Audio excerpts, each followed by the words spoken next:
സംസ്ഥാനത്ത് അതിതീവ്ര മഴ തുടരുന്നു. 5 ജില്ലകളിൽ റെഡ് അലേർട്ട്. മണിക്കൂറിൽ 60 കിലോമീറ്റർ വേഗത്തിൽ കാറ്റിനും സാധ്യത. കാസർഗോഡ് ജില്ലയിൽ മഴ ശക്തമായി തുടരുന്നു. തേജസ്വിനി പുഴ കരകവിഞ്ഞു. താഴ്ന്ന പ്രദേശങ്ങളിൽ വെള്ളം കയറി. വെള്ളരിക്കുണ്ട് താലൂക്കിൽ 10ഓളം കുടുംബങ്ങളെ ക്യാമ്പിലേക്ക് മാറ്റി. കനത്ത മഴയിൽ കോഴിക്കോട് നഗരത്തിൽ വെള്ളക്കെട്ട് രൂക്ഷം. ജില്ലയിലെ വിദ്യാഭ്യാസ സ്ഥാപനങ്ങൾക്ക് അവധി പ്രഖ്യാപിച്ചു. മലയോര മേഖലയിൽ ജാഗ്രതാ നിർദ്ദേശം പുറപ്പെടുവിച്ചിട്ടുണ്ട്. കേരള, കർണാടക, ലക്ഷദ്വീപ് തീരങ്ങളിൽ ഈ മാസം 18 വരെ മത്സ്യബന്ധനത്തിന് വിലക്കേർപ്പെടുത്തി. വിവരങ്ങളുമായി കോഴിക്കോട് നിന്നും റിയാസ് KMR ചെയ്യുന്നുണ്ട്. റിയാസ്, കോഴിക്കോട് നിലവിലെ സാഹചര്യം എങ്ങനെയാണ്? ശക്തമായ മഴ ഇപ്പോഴും തുടരുന്നുണ്ടോ? എന്തൊക്കെ ജാഗ്രതാ നിർദ്ദേശങ്ങളാണ് മലയോര ജനതയ്ക്ക് നൽകിയിരിക്കുന്നത്?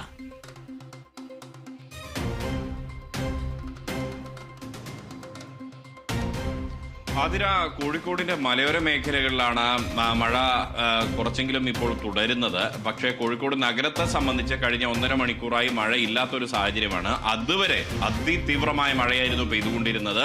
അതുകൊണ്ട് തന്നെ കോഴിക്കോട് നഗരത്തിൽ വെള്ളക്കെട്ടുകൾ രൂക്ഷമായിരുന്നു. ആ വെള്ളക്കെട്ടുകൾ പതിയെ കുറഞ്ഞെങ്കിലും ഇപ്പോഴും ആ വെള്ളക്കെട്ടുകൾ ഉണ്ട് എന്നുള്ളത് ഒരു വസ്തുതയാണ്. പ്രത്യേകിച്ച് മാനാഞ്ചിറയിലും LIC ജംഗ്ഷനിലും ഒക്കെ ഇപ്പോഴും വെള്ളക്കെട്ടുകളുണ്ട്. അത് ഇങ്ങനെ മാറാതെ നിൽക്കുകയാണ്. കിഡ്സൺ കോർണർ, നമുക്കറിയാം മിഠായി തെരുവ് എന്ന് പറയുന്നത് കോഴിക്കോടിന്റെ ഏറ്റവും പ്രധാനപ്പെട്ട വാണിജ്യ കേന്ദ്രമാണ്. അതിലുപരി വിനോദസഞ്ചാരികൾ ഉൾപ്പെടെ സന്ദർശിക്കുന്ന ഇടമാണ്. അവിടെയെല്ലാം രൂക്ഷമായ വെള്ളക്കെട്ടാണ് ഉള്ളത്. ഈ വെള്ളക്കെട്ടിനൊരു പരിഹാരം കാണാൻ ഈ മഴ നിന്നിട്ടും സാധിക്കുന്നില്ല എന്നുള്ളത് അധികൃതരെ സംബന്ധിച്ച് വലിയ ചോദ്യചിഹ്നമായി ഉയരുന്ന ഒരു കാര്യമാണ്. വലിയ ചോദ്യമാണ് ആ കാര്യത്തിൽ പൊതുജനങ്ങൾ അധികൃതർക്ക് നേരെ ഉന്നയിക്കുന്നത്. കിഡ്സൺ കോർണർ, ഈ മഴ തുടങ്ങിയത് മുതൽ കിഡ്സൺ കോർണറിൽ വെള്ളക്കെട്ട് രൂക്ഷമായത് കാരണം മിഠായി തെരുവിന്റെ പരിസരത്തിലുള്ള ഓട്ടോ സ്റ്റാൻഡ് തന്നെ മാറ്റേണ്ടി വരുന്ന ഒരു സാഹചര്യം. അത് ഈ മിഠായി തെരുവിലേക്കുള്ള മറ്റ് വാഹനങ്ങൾ പാർക്ക് ചെയ്യുന്ന മേഖലകളിൽ ഓട്ടോ നിർത്തി ആളുകളെ കയറ്റേണ്ടി വരുന്ന സാഹചര്യമാണ്. സാധാരണ ഓട്ടോ സ്റ്റാൻഡിലൊന്നും ഇപ്പോൾ ആളുകളെ കയറ്റി ഈ ഓട്ടോ നിർത്തി ആളുകളെ കയറ്റാൻ പറ്റാത്തൊരു സാഹചര്യം ഈ വെള്ളക്കെട്ട് കാരണം രൂപപ്പെട്ടിട്ടുണ്ട്. ഇന്ന് രാവിലെ പെയ്ത അതിശക്തമായ മഴ കൂടിയാകുമ്പോൾ അതിന്റെ വ്യാപ്തി ഒന്നുകൂടി വർദ്ധിക്കുകയാണ്. മറ്റൊന്ന്, മലയോര മേഖലകളിലേക്കുള്ള യാത്ര നിയന്ത്രിക്കണമെന്ന ഒരു മുന്നറിയിപ്പ് അധികൃതർ നൽകിയിട്ടുണ്ട്. കൂടാതെ ബീച്ചുകളിലേക്കുള്ള പ്രവേശനം നിയന്ത്രിച്ചിട്ടുണ്ട്. കൂടാതെ ഈ കരിങ്കൽ ക്വാറികളുടെയും മറ്റും ഖനന പ്രവർത്തനങ്ങൾ പൂർണ്ണമായും നിരോധിക്കുന്ന ഒരു സാഹചര്യമുണ്ട്. ജലാശയങ്ങളിലേക്കുള്ള പ്രവേശനം നിരോധിച്ചിട്ടുണ്ട്. മലബാറിന്റെ പൊതുവായ കാര്യം എടുത്തു പറയുകയാണെങ്കിൽ ഈ കണ്ണൂർ തളിപ്പറമ്പ് പട്ടുവം റോഡിൽ വീണ്ടും മണ്ണിടിച്ചിൽ തുടരുകയാണ്. കണ്ണൂർ തളിപ്പറമ്പ് പട്ടുവം റോഡിലെ മണ്ണിടിച്ചിൽ ഇന്നലെ ഏറ്റവും ആദ്യം ബ്രേക്ക് ചെയ്യുന്നത്, പുറത്തു കൊണ്ടുവരുന്നത് കേരള വിഷൻ ന്യൂസ് ആയിരുന്നു.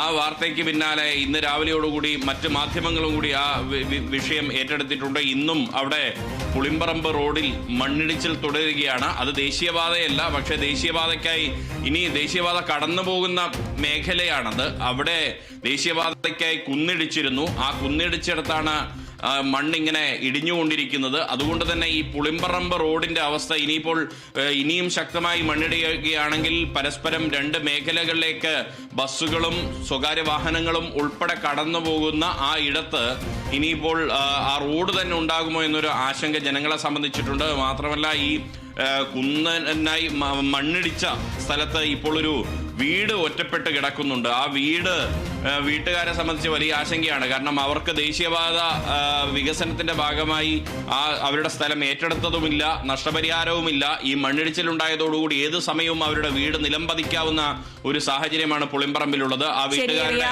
സംസ്ഥാനത്ത് പലയിടങ്ങളിലും ശക്തമായ മഴ തുടരുകയാണ്. കോഴിക്കോട് മലയോര മേഖലയിലടക്കം മഴ തുടരുന്ന ഒരു സാഹചര്യമാണ് ഉണ്ടാകുന്നത്.